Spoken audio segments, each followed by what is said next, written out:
Le Cameroun célèbre son unité nationale, la fête du 20 mai. Une célébration au moment même où le débat court dans le pays sur la promotion du tribalisme. Mais y a-t-il un réel problème de tribalisme au Cameroun?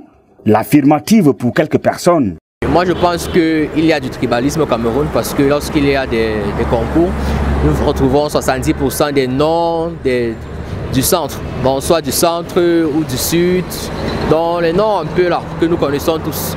Bon, c'était un peu ça. Et on va voir 3 ou 5 noms nordistes, un nom venant des régions anglophones. Chacun veut prouver que c'est lui le meilleur. Les Bamileke disent qu'ils ont plus d'argent que les autres. Les Bétis disent que c'est eux qui ont le pays, ils ont le pouvoir.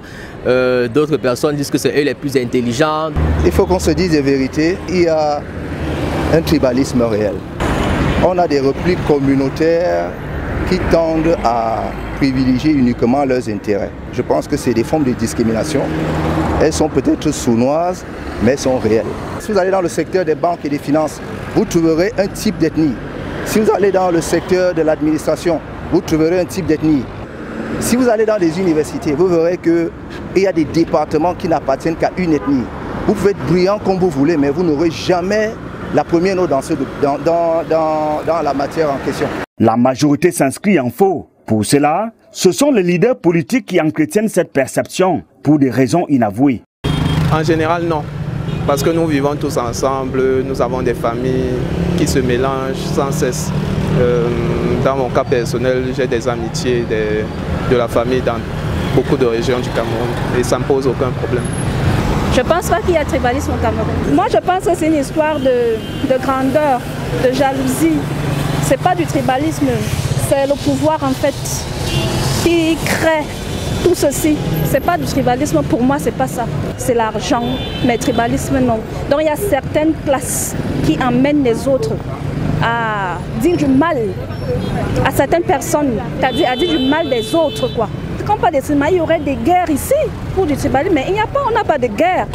On n'a pas de guerre ailleurs, vous voyez comment ça se passe quand on parle de tribalisme, mais ici, ce n'est pas le cas. Et comment comprendre l'implication de la masse populaire? Moi, je pense qu'on ne partage pas la misère.